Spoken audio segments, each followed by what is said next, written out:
Welcome to an introduction to immigration presented by Don Gagno at Capital Diversity and Inclusion Consultants.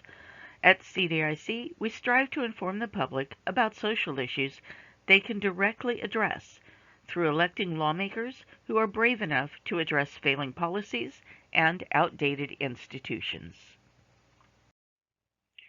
What are we talking about today? We will look at an immigration timeline, what the basic immigration process is for non-refugee applicants, who are the incoming immigrants and how does the government classify them, why do people immigrate, 7 myths about immigrants and the facts that bust them, and policy recommendations from CDIC. Immigration is one of those outdated policies run by an outdated institution that I talked about before. The path to citizenship has undergone many changes over the last 150 years. Our political atmosphere has more to do with immigration laws than do common sense and real need. From the time our laws were put in place through today, they were created out of fear that our majority white population would become the minority. Let's take a look at some immigration milestones and what they share. In 1875, the federal government created the first national immigration system. In 1882, the first Race-Based Exclusion Act, the Chinese Exclusion Act, was created to eliminate the possibility of more Chinese workers immigrating, as well as ending any chance for their families to join them. Also, in 1882, the General Immigration Act was created, including a 50-cent per head tax on all immigrants. Today, that would be $13.32. The minimum immigration application fee for today is based on the type of status applied for and begins at $455 for resident alien status. It goes up from there. In 1885 and 1887, we saw the creation of the Alien Contract Labor Laws, also known as the Foreign Act, F-O-R-A-N. It banned the recruitment of workers bound by contracts. It prohibited any company or individual from bringing unskilled migrants to work under contract. Because these laws were created by wealthy white landowners and property owners, specific exemptions were made for their convenience. These included domestic servants, entertainers, and those with industry-specific skills that would help them establish new trade and industry. It also voided all contracts in place prior to its establishment. In 1891, the Immigration Act was expanded to exclude persons based on physical and mental health as well as personality traits or lifestyles that were deemed immoral. This was subject to the personal biases of the interviewer. Later, was deemed racial and improper. In 1892, Ellis Island, port of entry, opened as the first official immigration processing point. In 1921 and 1924, we saw numerical limits and quotas for the first time. There was a complete ban on immigration from all points in Africa and Asia. In 1940, prior to World War II, the Alien Registration Program was enacted as a way for the government to track and locate immigrants from communist and other unacceptable countries, and was used to round up all Japanese immigrants during World War II. Following the war, in 1948, the U.S. enacted the Displaced Persons Act. It became the first U.S. humanitarian immigration law meant to provide safe harbor to those victims of the war. In 1980, following mass exoduses from South and Central America during drug wars and guerrilla warfare, the U.S. enacted the Refugee Act as the first general policy to address specific needs of refugees. It was predicated by the U.S. becoming involved in the drug cartel wars and exacerbating the danger by providing weapons to contra-guerrillas to fight the cartels. It failed terribly. Because of failed international policies, we are still, 40 years later, seeing thousands of refugees seeking asylum and safety because of our actions. Now that we've seen the laws, let's look at the process for becoming a legal immigrant. It is difficult, can take years, and it is expensive. First, you need a sponsor. The sponsor can be an employer, a family member, a spouse, or a fiancé. They must be willing to take full economic responsibility and guarantee, usually through a bond, that the immigrant will not be a burden on the taxpayers for a minimum of 3 years. Step number 2. You must apply for an immigrant visa. Unless special circumstances apply, you must seek a visa from your home country. Special circumstances may include refugee and asylum seekers or those already in the country on expired work or school visas. Step number 3. You must pay specified fees. Special waivers may be available based on need and income. These will increase for additional family members, fiancés, and employees. A reminder, failure to follow this process may result in detention and/or deportation. The agencies responsible for implementation and enforcement are ICE, which is Immigration and Customs Enforcement, who has control over the border and interior and perform town-to-town raids, and CBP, the Customs and Border Protection Agency, in charge of all border crossings. Now that we've learned a bit about the laws and the process, let's look at who immigrates and where they come from. The U.S. classifies immigrants into one of 3 categories. Regular or non-refugee immigrants are those seeking citizenship, legal resident status, students, and temporary workers. Refugees are those who are located outside the U.S., can demonstrate that they were persecuted or fear persecution based on race, religion, nationality, political opinion, or membership in a particular social group, are not already firmly resettled in another country, and are otherwise admissible to the U.S. A person will not be considered a refugee if they have ordered or participated in the persecution of others based on these parameters. Seeking refugee status is 100% legal. And asylees.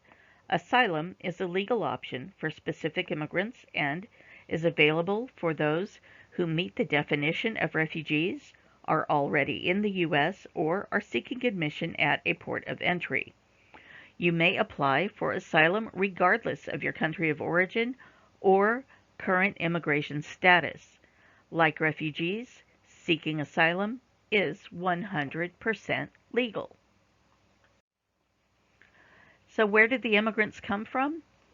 Let's look at this map. Regular immigrants are seen in green. They are primarily from Mexico, China, India, the Philippines, and El Salvador. Refugees, seen in yellow, come from the Democratic Republic of Congo, Myanmar, Ukraine, Afghanistan, and Eritrea, a small country in Africa near Somalia. Asylees, seen in red checkerboard, are coming from Russia, Syria, Egypt, Venezuela, Cuba, Honduras, and Guatemala, among others. Why do people immigrate to the U.S.? Let's look at the top 5 reasons given. Number 1, better opportunities to find work. The U.S. is the number 1 destination for people who are looking to fulfill their dreams. The U.S. has the most active economy in the world. Number 2, better living conditions. America is still the place that many people dream of living, especially in big cities like New York and Los Angeles. The U.S. has the best the world has to offer in terms of entertainment, technology, and quality of life. Number 3, to be with their American spouses or families. Many Americans meet and fall in love with their spouses through the internet or travel. Many of those spouses must stay in their countries of origin while their American partners prepare for their immigration to the U.S., usually with the help of immigration lawyers. There are also circumstances when parents from other countries both work in the U.S., leaving their children in their homeland with a relative. When these parents gain permanent residency status, they can then petition for their children to be with them in the U.S., with the help of an immigration attorney. As a note, lawyers are not mandatory, but they know the process and the laws and can simplify the process. Number 4, to escape their troubled country. In many parts of the world right now, there is absolute chaos.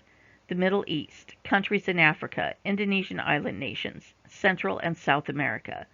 Naturally, people living under those conditions would want to go far away to escape danger and dire conditions.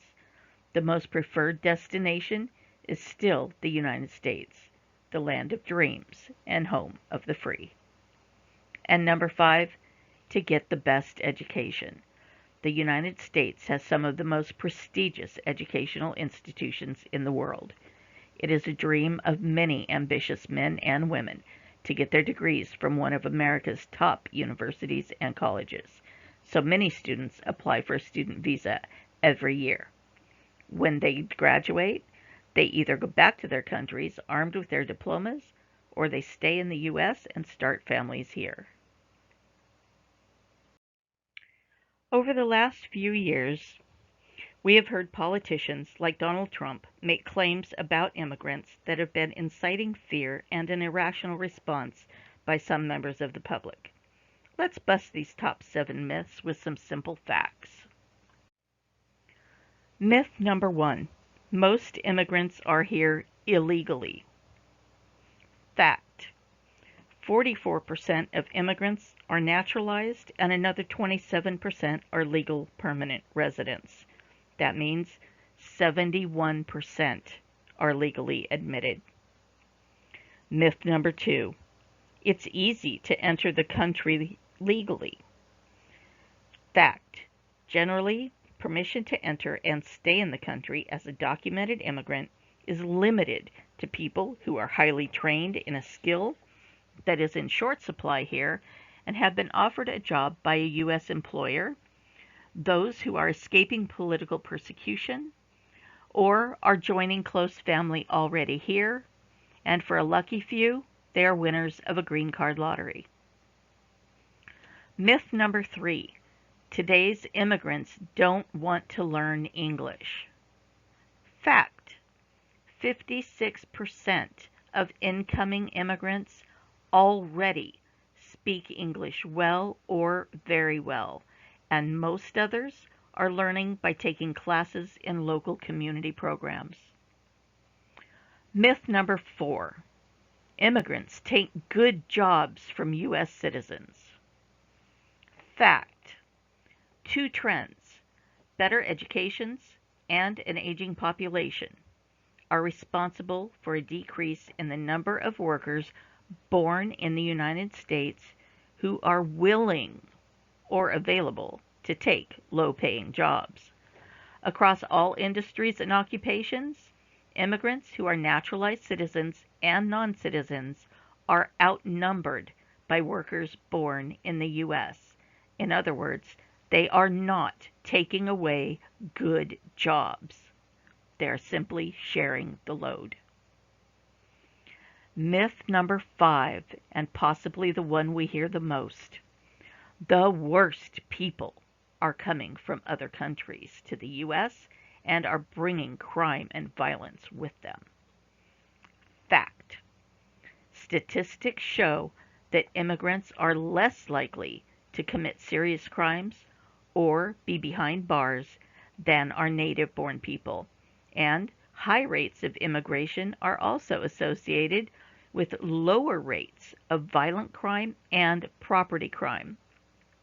Contrary to the lies told by the Trump administration and by Trump himself, immigrants coming to the U.S. are not rapists, gang members, crime lords, drug dealers, and murderers. They are students, workers, and family members. Myth number 6. Undocumented immigrants don't pay taxes. Well, they do. The fact is, a 2017 report from the Institute on Taxation and Economic Policy highlights that undocumented immigrants paid an estimated $11.74 billion in state and local taxes every year. The U.S. Social Security Administration estimated that undocumented immigrants and their employers paid $13 billion in payroll taxes alone for benefits they will never receive. They can receive schooling and emergency medical aid, but not welfare, cash assistance, or food stamps. And myth number 7. Refugees are not screened before entering the United States. Fact. Refugees undergo more rigorous screenings than any other individuals the governments allow in the U.S.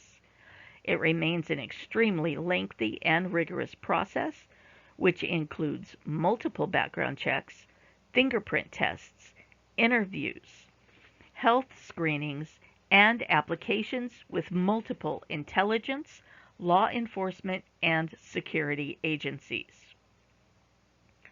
The average length of time it takes for the United Nations and the United States government to approve refugee status is usually 18 to 24 months, regardless of where you come from. For my husband, a Canadian, it took over 36 months. We had been married for 4 years and had 2 children before he was granted legal status. Common Sense Policy Recommendations by CDIC. Open the borders, except in times of war or public health need. This will save billions of dollars and stop people from being detained needlessly.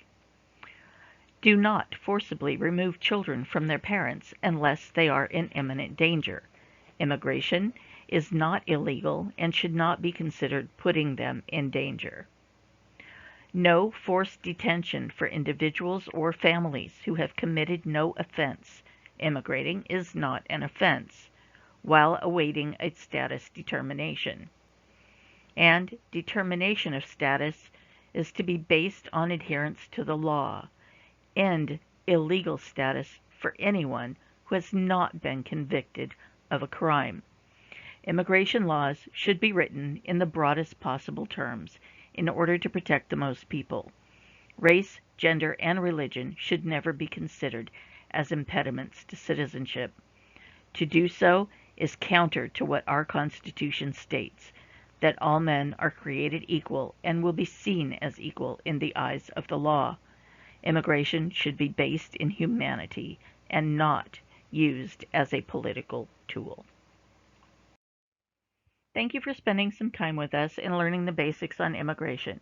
For more information on this or any of our other programs, please contact me via email, on our Facebook page, or by phone at 916-912-3688.